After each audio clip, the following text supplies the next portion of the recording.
What is up, basketball fans? Welcome to the NBA Outlet. I'm your host, Nick Fay. With me, as always, Kory Waldron. How you doing, Kory? Scranton, Electric City. I'm doing good, Nick. Repping today, obviously. We're like the basketball version of The Office. We wish. Yeah. But how you doing, Kory? I'm doing good. How are you? Can't complain. Ready to talk some hoops. Before we get into that, though, fire trailer dropped today. Avengers Endgame hit us with some major shots. How'd you feel about that? First off, I think we all were extremely happy to see Tony Stark and Steve Rogers in the same frame. They trust each other. That's all we needed. They trust each other. And then that scene where it looks like it's Iron Man, Captain America, and Thor walking up to Thanos sitting down. Like, I'm April 26th. Is it here yet? Yeah, I mean, I'm already trying to get my tickets. I know there was like some major issues with Fandango, and like talking about that scene when they shake hands. We're not going to really dive deep into the trailer, but some people think it's already like a time travel thing, and that's really they CGI'd his suit, and that's old Cap from Avengers 1. So, okay. Yeah, because I guess if you look at the neckline, the way his suit is worn, it looks like it's his first suit. So don't be surprised with that CGI, and he's asking Cap from the first time around, "Hey, do you trust me?" So definitely a lot of fun stuff. Check out Off the Glass the movies. We're gonna we might even do a podcast just on the trailer because it's that crazy. Yeah. And then obviously when the movie drops, we'll dive into that. But we are gonna talk basketball like we always do. Ernie Grunfeld finally fired. I say that, not in a mean way, but it's just a fact that he's been there for 16 years. No 50-win seasons, no Eastern Conference Finals, and a ton of bad contracts. Feels like Wizards fans were celebrating today. Yeah. When I actually saw the report, I actually looked in, and I followed some Wizard guys. And I was just looking to see, what did ownership say? What was the reasoning? And ownership enough fired Grunfeld because they failed to make the playoffs. They failed to qualify for the playoffs. And that was they failed to meet expectations of making the playoffs, I think was the exact line. And then once again, that's it. He just wanted to make the playoffs. You have all these guys under contract. You just wanted to make the playoffs, which, again, speaks volumes on what this Wizards team has been for the last decade or even more. And, if there's any season where they have an excuse not to make the playoffs, it's the season John Wall's out for the entire year. So it's you're arguably your best player, your second best player, whatever it may be. He's out. The guy you signed to play center hasn't even Dwight hasn't even played a game for Washington. So, what – yeah, I mean, I don't know. You're right. I mean, you made the move for Trevor Ariza. Did you think that deadline move was what was going to put you back over the hump? You got Jabari Parker, Bobby Portis. Were those guys supposed to get you back in the playoff hunt? It's baffling that they have those kind of a lack of self-awareness in a lot of ways. Yeah, that's obviously a big issue for a lot of NBA players, but I guess a lot of NBA front offices too, and ownership. And dude, they've been pretty much out of the playoff picture for most people since 2019 started. No one really expected them to make some comeback and get in there. When they traded Otto Porter, everyone kind of thought that was signal hey, we kind of gave up on the season. So that mindset doesn't really make sense. We're not going to really dive into the possible candidates to replace him because we could spend all day. It looks like there's going to be multiple jobs. Maybe we'll tackle that in another podcast. But, diving into some of the other teams, let's start with the Eastern Conference playoff picture. We're going to talk OKC in a little bit, but the Eastern Conference playoff picture is actually pretty good right now. We have Detroit in the 6th seed, Brooklyn in the 7th seed, Miami in the 8th seed, and Orlando in the 8th seed in the 9th seed. And the only separation is about pretty much 2 games between them all. Yeah, I mean, the Eastern Conference playoff hunt, I don't care about the record. Don't look at the records. I know I've seen a lot of stuff on Twitter saying, because I've seen some people say, this is a good playoff race. And other people are like, oh, they're losing records. I look aside from that, there's still teams that are fighting for a playoff spot. And you're going to have to see them in April. So just enjoy the fact that these teams are playing do or die games basically on a nightly basis, which means basically for all of these teams, the Hornets as well. The Hornets, because of Jeremy's Lamb half-court heat, technically are still in this. I mean, they have a very slim. Yeah, they have to win out, and a lot of things have to go their way to make the playoffs. But this playoff race has been really entertaining. And as you mentioned, Miami Heat have been better the last couple days. They were down big last night. They had a nice little they made it a nice, decent, close game. You have the Pistons, which, thank you, the Pacers beat, which helps yours Brooklyn Nets. Pacers keep the home court dream alive. It's fun. I mean, I enjoy seeing playoff races which look to be almost going up to the last game of the season, which we saw last year with Denver and Minnesota. Yeah, and I said 2 games apart. It's actually a game and a half between the 6th seed and the 9th seed. And you mentioned it. People complain about the record. The only teams under 500 are the Heat by 1 game and Orlando by 2 games. And a lot of these teams have really picked it up as of late. So it's not like they're playing bad basketball right now. They either had bad starts or just bad stretches where they dealt with injuries. So I'm excited to see what happens. Just to give a quick tackle of the schedule. So we'll start with the Pistons. They have the Pacers. They have OKC, Charlotte, Memphis, and New York. Obviously, the Pacers going to be a tough matchup. OKC, a tough matchup. Charlotte, we're not really sure what they're going to be doing at that point. Memphis and New York tanking. The Nets probably have the toughest matchup out of all of them. They have Toronto, Milwaukee, Indiana, and Miami. Miami has Boston, Minnesota, Toronto, Philadelphia, and Brooklyn, so not an easy matchup for them. Then Orlando has the Knicks, the Hawks, the Celtics, and the Hornets. Yeah, I mean, something to keep, just to touch on the Pistons first. Blake Griffin has not played in the last 2 games. He's not expected to play tomorrow either against the Pacers with some sort of knee injury. Nothing has been really said about it, but he's obviously missing games come playoff stretch, right? So this has to be a somewhat significant knee injury, so that's something to keep an eye on. Yeah, I mean, that's big. And I think right now, if you're looking at the teams who are trying to make the playoffs, I think ideally you just don't want to fall to that 8 seed and face Milwaukee, who just seems like they're going to be a powerhouse. Giannis is having an MVP type season, and he's looking to dominate in a playoff series and kind of set the tone for his mark in postseason history. And, anytime you have your best player injured like that, the one positive for the Pistons is Andre Drummond has been so good. But this upcoming game against the Pacers and the next game against OKC is going to be really big because OKC is going to be fighting for seeding as well.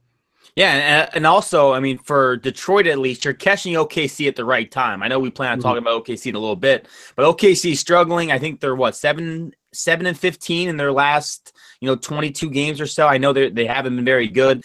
Detroit with some injuries. I know Luke Kennard didn't play last night. Doubtful for the next game. Oh, he's out as well. So there you go. So this could be a good catch for Detroit, catching OKC when they're a little bit banged up. And like you said, finishing with the Knicks, Memphis, those are winnable games. And Charlotte, obviously Charlotte's going to be playing as hard as they can. But it's a decent stretch for Detroit. Just unfortunate that Blake Griffin's banged up.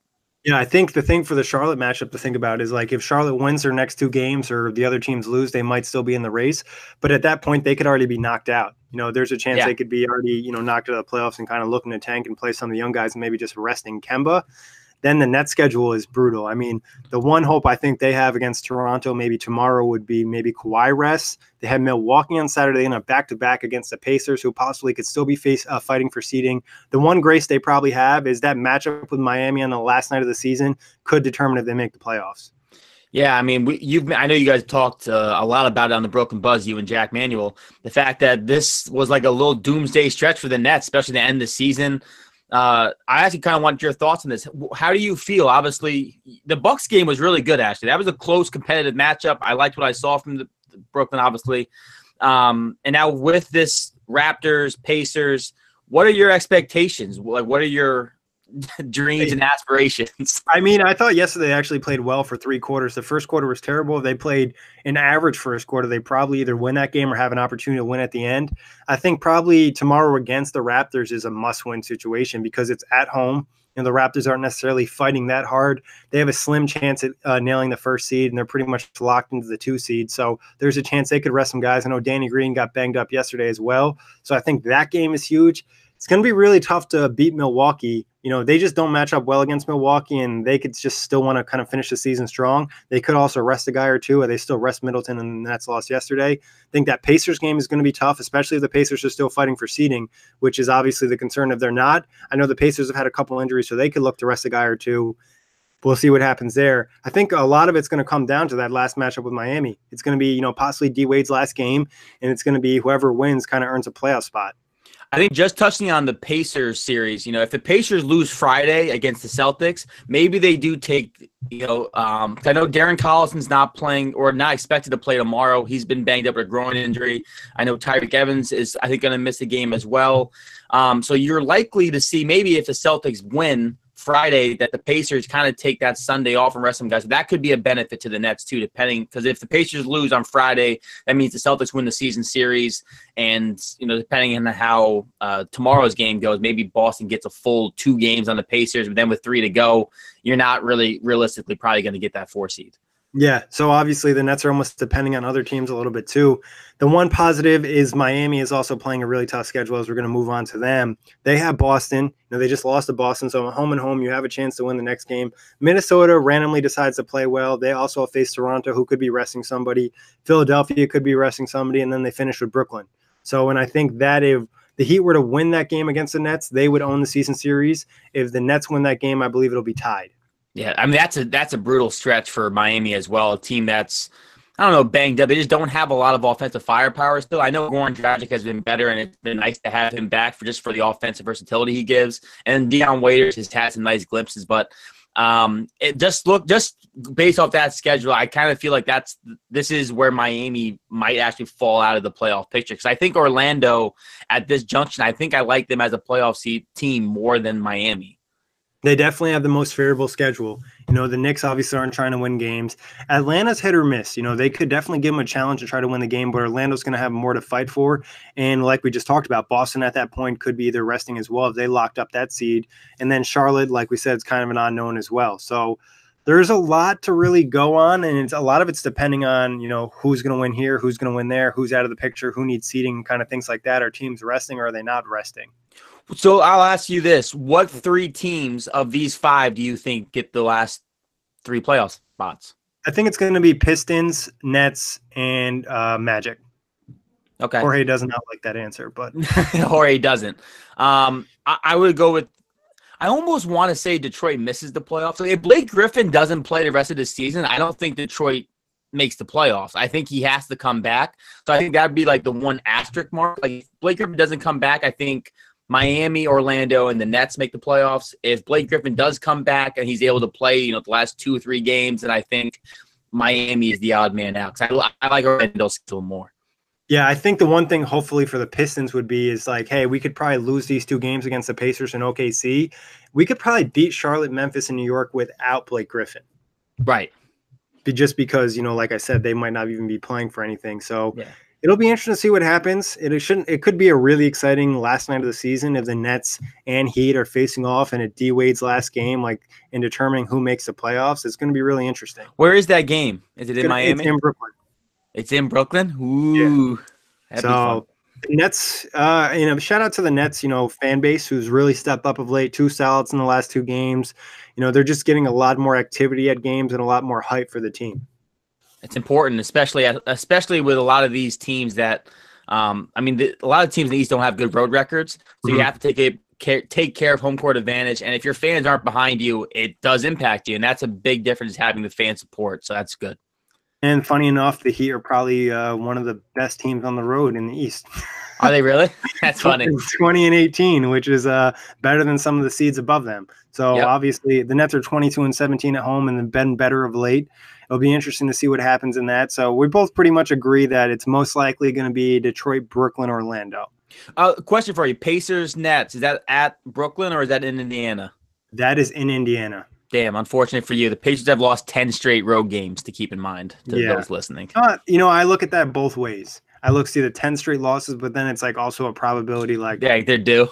They're eventually going to win on the road at some point. So it's going to be interesting to see what happens. And like I said, I think seeding matters here. The Pistons have the best chance of locking up that 6th seed, but like you mentioned, if Blake's out, somebody could definitely jump up there.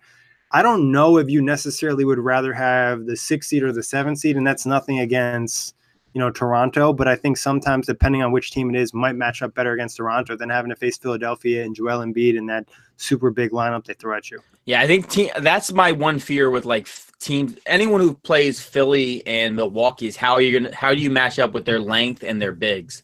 Because both those teams have a lot of size. It's pretty much impossible. I can tell you from a Nets perspective, I don't want to see Philadelphia or Milwaukee just from matchup-wise. Not that I think Toronto is bad. As you know, I picked them to make the finals in the Eastern Conference. But I think in terms of matchup, the Nets could actually at least hold their own instead of having to adjust completely. Like last night, if you're going to slow down Giannis, you're going to go up open threes to other guys. Right.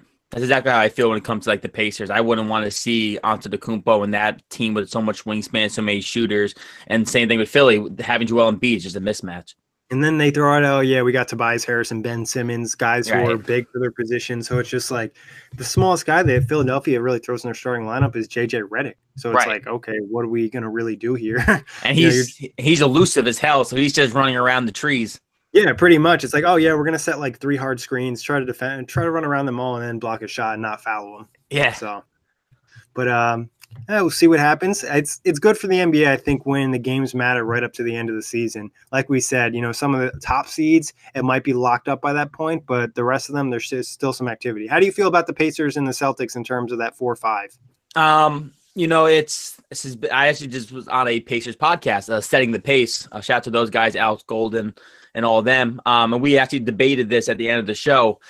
I mean, home court is crucial. As you mentioned, road records, both the Pacers and Celtics both have losing records on the road. They both have winning records at home. So that's right there, a big bonus on whoever has it. The Pacers without Oladipo, you rely on home court a little bit more when you don't have a bona fide superstar on your team. The Celtics still have all that talent, all that depth. They're not missing anyone. They're actually pretty damn healthy at this point in time, getting healthy right at the right time. The Pacers are kind of banged up. So for me, it's who's going to get home court. Last Friday watching the game, a big matchup this Friday too, to keep in mind. But last Friday, the Pacers lost by 2 points. And, it was a game where the biggest issues for the Pacers were what kill you when you play good teams. They didn't take care of the basketball enough. They got beat in the fast break. Celtics had 33 fast break points. So for me, the Pacers have to get home court. They have to get home court because, even though they're not going to win all 4 games at home, don't get me wrong, but that you have a better chance of winning 3 at home and 1 on the road than trying to win, 2 to 3 at home, winning all your home games and having to win 2 road games or whatever the case may be. And momentum could be huge in a series like that. Obviously Boston's had like somewhat of their struggles of late. They're going to probably be different come playoff time. But if you're able to go up 2-0 or even just win that first game of the series, just gives you a different type of confidence, especially for a team-oriented team like the Pacers. And as you mentioned, the Celtics too, they look to be a team that can be rattled very easily this year. So, come first-round playoffs, they get punched in the mouth in game 1. That team may start to question themselves again because this isn't a team that's very unified yet. And obviously, the fact that we're in April and I'm saying that a Boston Celtics team is not unified is something to be seen. Yeah, I still think it goes 7 games, though. Definitely question marks, obviously. I mean, Boston is the type of team that has the ability to really turn up and play at a different level that we probably haven't even seen this season just because some of the guys and the experience they have, a Kyrie Irving and Al Horford, and the young guys got a lot of experience last year. So, like we said, the East is pretty exciting down to the wire. A lot of playoff spots still up for grabs. But moving to a team in the West who was really hot, a favorite to probably go to the Western Conference Finals. And last 16 games since the beginning of March, 6-10. Offensive rating of 105.1, 28th in the league since the beginning of March. Defensive rating still top 10, but -3 net rating. OKC is not looking good right now. And this isn't a time where you want to look bad. I'm slightly puzzled by OKC. Obviously, Paul George suffering that shoulder injury last month. It kind of threw a new wrench into things, so to speak, because he kind of took 3 weeks to regain his shooting stroke. He is playing a lot better. Russell Westbrook is shooting efficiently. So the 2 main guys have been solid, and that's important. Dennis Schroeder was in the 6th Man of the Year conversation, and he shot his way out of the race. He's been terrible. Steven Adams to me looks hurt. I don't think he'll ever admit it. I don't think you'll ever know he's hurt, but to me, he doesn't look 100%. And then just the role players, they got lucky. I don't want to say they got lucky, but all of these young guys were playing very good defense and hitting their shots. They're still playing okay defense, not great defense like they were in the middle of the year, but now none of these guys can really shoot. And this is a team, as we've mentioned throughout the year, they don't have a lot of shooting. They got to rely on defense. But if you're not scoring enough points and you're relying solely on Westbrook and Paul George, you're going to run into, a wall. And the fact that Dennis Schroeder's been so inefficient, and this team is looking for help from role players. I think the star-wise, they're okay, but there's just not enough help from the supporting guys. Yeah, and I think that's a concern we had probably going to the season. And then you mentioned some of the role guys stepped up, shooting better from the three-point line. Terrence Ferguson, Grant knocking down a shot, Schroeder. But now when they're struggling, now it's so much on Paul George, Russell Westbrook, Steven Adams to just play at such a high level. Like you mentioned, the Paul George injury, I think that's definitely still bothering him. It almost would have made sense for them to just rest him for a week and not play him, especially people talking about coming back from shoulder surgery. He just wasn't conditioned to shoot this many shots in a season, especially with the amount of attempts he's taking. And I'd probably say it's probably close to his career high because he's having such a good year. So I'm not feeling good about OKC going to the playoffs. How do you feel about them? I mean, again, this is going to be a team that, for me, is going to be matchup, as we kind of mentioned. But I don't feel great. They lost to Denver the other night. As I picked them to upset Denver, as Jack pointed out, Denver did beat them that night and was up late in the fourth. It's really going to be depending on how these role players step up. I mean, I don't hate their chances. I still think in any series, no matter who they play, they're still going to go 6-7 games deep, I think, in the first round, no matter who they play. But the fact I think that's 100%. If it's Golden State, I think it's probably done for, honestly, unless role players step up. You can't keep up with the Warriors if you only got 2 offensive weapons. It doesn't work out. Yeah, so I think that's the problem too, is they dropped so far in the seeding. They went from possibly people talking about, hey, this team could possibly grab a 2 or 3 seed. Now there's a real possibility they're currently in 8th and they could stay there. Yeah, it's funny because we were talking about them maybe getting as high as the 3 seed at one point this year when Paul George had his MVP caliber stretch. And like you mentioned, now they're in the bottom of the West playoff standings. And I don't know. I think this is going to be a very big test for Billy Donovan, of all people. He had the first season with Durant and Westbrook. Obviously, you know what happened there. They blew that 3-1 lead, and the Warriors ended up blowing their own 3-1 lead. Last year, not getting out of the first round. And then this year, I would be very worried about my job if I'm Billy Donovan if they don't get it out of the first round this season, especially with how this somewhat of a collapse has occurred. Yeah, I think there's a couple teams I might take them. The only teams I'd probably feel confident with them beating would be, like teams that they're not going to match up against. You know what I mean? Because there's no way they're going to jump up to a top 4 seed. So they're definitely going to be on the road. And they're going to, even against a team like Houston, they could make light work out of them if they're really struggling offensively. As good as you are defensively, you're not going to probably stop Houston from scoring. No, you're not going to stop Houston from scoring. That's been shown. Yeah. And it's not like they play at a high pace, but they still put up points. And they just, James Harden has been a problem. And it might even, as bad as it looked for Denver matching up with them, I wouldn't hate it if I was Denver now, just because I know that I can score and they really can't score right now. So it's something to keep an eye on with this OKC team. Like I said, since the beginning of March, 28th in offensive rating, not what you want. But Kory, I'm going to pass it to you to finish us off with a game. Right. So we're going to do, we're kind of segued perfectly into this. We're going to talk about upset probability for teams that are not in the home court tier. So we'll actually start from the West, and we'll start right with the Oklahoma City Thunder. What are your upset probability of OKC upsetting the Warriors in the first round? So, upsetting the Warriors?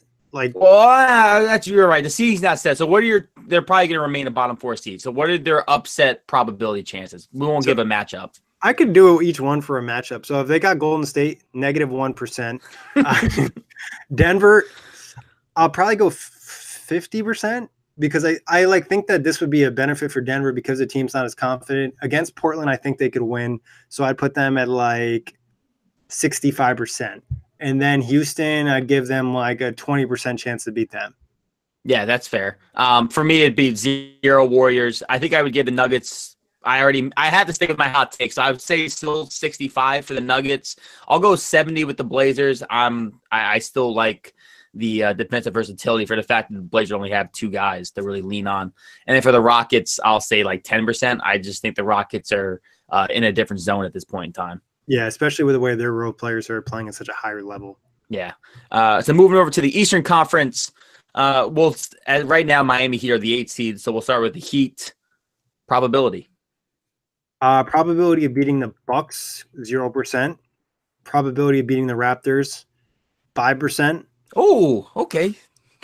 Nice. And I don't think they can get to the 6th seed. And let's say in a hypothetical world that they can, I'll give them the same 5%. So that 5% is if the best player gets hurt on Toronto or Philadelphia. I respect you just giving Jorge some sort of hope that they can win one of those series. For me, it's a straight flat no for whoever they match up with. Damn. Next up, the Brooklyn Nets. So against Milwaukee, I'll give them a 1% chance to upset. Stay true. Yeah, I gotta give it a little bit of hope, but nothing really. Against the Raptors, I will give them a 25% chance to upset. Ooh. Against Philadelphia, I'll give them also like I guess I'll give them like 10% against Philadelphia because they played them really well this year. Philadelphia can't defend pick and roll against guards very well, and they've done a good job of really frustrating Embiid. All right. Like, he's just literally gotten mad. Like, I'm not saying they've stopped him, but he's, like, fouled a lot in these games. He's got technicals in these games. And last game they faced them, if they didn't start off so bad, they might have actually pulled the comeback. They threw Rondé Hollis-Jefferson at Embiid, which is, like, really weird, but it worked. He's been playing really good over the last month, hasn't he? Rondé Hollis. Or not really. I feel like I've been seeing a lot of praise. Really well when he's played, but the weird thing is he hasn't really played much. So, like, so Kenny's brought him in, and he's sparked it, but right now his best position is small ball 5. And they really only go to it sometimes because Ed Davis is a really good backup center. Gotcha. Makes sense. For me and the Nets, I would give against the Bucks a 0% chance over your 1% chance. I would give the Raptors maybe a 10% chance. I do think they kind of match up oddly well with the Raptors. Philly, sorry, unless somebody gets hurt, it's probably like a 1% chance. And then obviously it's Pacers Celtics. There's no point in that. I think the Raptors thing is like also the confidence with the Raptors and their organization still having some negative vibes. And like you said, the Nets can handle Toronto in a sense. Not that they're going to beat them, but they could push it to 6 or 7 games. That's the series that I think I would want. And the size difference. There's not like like they have Marc Gasol on the Baca, but like Marc Gasol on the back half of his career, he's not as fast. It's not like you're worried about him out there necessarily. Ibaka's been really good, but those are a bunch of old heads in a lot of ways compared to a lot of young guys who just, I think, move better on the court in a lot of ways at times. Yeah, exactly. If you got Ibaka out there playing small ball 5, it gives you a lot of versatility because you can throw different lineups out there. I mean, obviously you're concerned with Kawhi Leonard, but D'Angelo Russell's actually played really well against Toronto this season. Something to keep an eye on. And also, Jared Allen's felt good going against Marc Gasol. I think he's getting bullied on the defensive end, but offensively he's so quick that Gasol really can't keep up with him. Right. Next up, Detroit Pistons. Detroit's an interesting team because we talked about length and size being an issue for, the Nets and the Heat, where Detroit has that size and that length. Against Milwaukee, I don't think they'll drop down to the 8th seed, but I'd give them maybe like a 0% chance. Against Toronto, I'd give them, let's go with 10%. And then against Philadelphia, I think maybe boost that up to like 20% just because Andre Drummond, I know obviously the Embiid and Drummond matchup has been a thing, but at least he has somewhat the size to kind of battle with Embiid, and Blake Griffin can match up with Tobias Harris. Yeah, for the Bucks, I'll actually give them a 10% chance for the Bucks. No, 5% chance. I was going to say, Kory, you're being really nice for someone who hates the Pistons. Easy, yeah. 5% chance for the Bucks. I'll give them a 10. I'll give them a 10% chance against the Raptors and a 10% chance against the Sixers. The one thing, because it's funny, I actually watched the last night. Like, Wayne Ellington was a fantastic addition to the Pistons. He probably saved their season. He really did. They needed someone who could shoot the ball and score, and they got him in Wayne Ellington. It also helped that Reggie Jackson has been very good since the All-Star break. I'm not saying he's fantastic. He's not the Reggie Jackson that we once saw in OKC or when he first got to Detroit, but he's shooting efficiently. He's not making dumb turnovers, which has been good for them. But again, it's all bearing on how healthy Blake Griffin can get. And Andre Drummond, he's a 16-16 guy. I mean, that's ridiculous. And a little bit more aggressive from on the defensive end of the ball. So I do like what Detroit has going at this point in time, but it's still Detroit. I hate that. I think if Miami misses the playoffs, they can yell at themselves because they got rid of Wayne Ellington, and he's pretty much gave Detroit a playoff spot. Yeah. Not to say he's been the main reason, but having that, player that can stretch the floor a little bit was a huge adjustment, and they let him go pretty much for free. Yeah, I mean, ideally, you probably would have wanted to get rid of Dwayne Wade and keep Wayne Ellington, but we'll have the one last dance. I mean, or you trade him to a Western Conference team that actually was going to keep him, because they traded him, I believe, to Phoenix, and then he was cut. Trade him to somewhere and let him stay there instead of going to one of the, he could have easily went to one of the other teams in the East too. Like, let's say he signed with Orlando or something. Like, that was a bad move. Yeah. A lot of people aren't going to talk about it because there's Pat Riley and he makes so many good moves, but that was a bad move. No, the getting rid of Tyler Johnson move, I think, kind of balances out this bad move, because Tyler Johnson hasn't been anything spectacular in Phoenix, and you got rid of that money. But they took Ryan Anderson's money, so it's like true. So it's a flip. Yeah, I think they did save a little bit of money because Ryan Anderson's contract isn't as guaranteed as Tyler Johnson's, but still, like, I think you kind of want to make the playoffs. Especially, I mean, I don't even know what the Heat really want. Like, I know at one point fans were like, "Oh, maybe they should tank and get a pick because they really need talent and they don't have cap space for like a year or two." So everyone, like, I think if you're a diehard Miami Heat fan, you probably would want to tank. I mean, realistically. Yeah. Who can, like, I get it. It's nice to have Dwayne Wade and this whole sentiment of letting him get his final send off and all that. But as at least like a diehard fan of just my team, like, I would not want to sacrifice my future for 1 year of watching an old man who's going to retire get his. Like, I understand it, but and you're probably getting cooked because you're most likely getting the 8th seed and getting cooked in the first round. So It's not even like you're getting a 5 or 6 game series. You're probably getting a 4 game. If Miami wins 1 game against the Bucks, I'll be impressed. I same page. I was surprised. I wasn't actually. They won 1 game last year, and I wasn't surprised. But I think I called it actually on a preview. I said Dwayne Wade can probably win 1 game on his own. And Embiid missed the beginning of that series too. Yeah, broken the orbital. Yeah. Right. So, and like Philadelphia, as we know, wasn't tested last year. Milwaukee's a little bit more tested, and they do have some veterans that have made the playoffs. So it's like, all right, I think Milwaukee will be okay this year. I feel like they're probably going to sweep whoever they face in the first round. I agree. I also feel like they want to sweep somebody in the first round just because they haven't been able to get out of the first round yet with Antetokounmpo and all these guys. They have the 1 seed, and especially if Antetokounmpo doesn't get an MVP. Let's say he doesn't get it and Harden gets it. We won't know till after the playoffs, right? Yeah, you won't know for a little bit. But also, I think they want to sweep because of the injuries. That too. It would help to get Brogdon more time. It helped to get Pau Gasol more time, Miracek, get these guys fully healthy. I mean, we actually didn't even mention that, actually. That may help some probability numbers with those guys being out. I don't think so. I don't either. I think like Antetokounmpo alone is enough. Like, alongside Antetokounmpo, Middleton, Bledsoe, and Lopez, they'll be okay. Just that they all provide mismatches in some way or some extent. Yeah.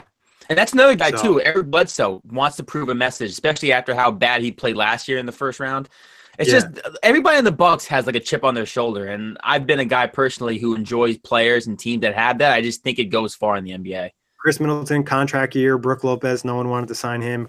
Contract year as well. So there's some money to be made on this Bucks roster. But obviously, we'll be talking more playoffs, possibly another live show on Thursday. Be sure to check that out. And then the first day of the playoffs, we have something special for you. So be sure to check that out when that time comes. As always, a pleasure, Kory. Thank everybody for checking it out. Peace out, Knuckleheads.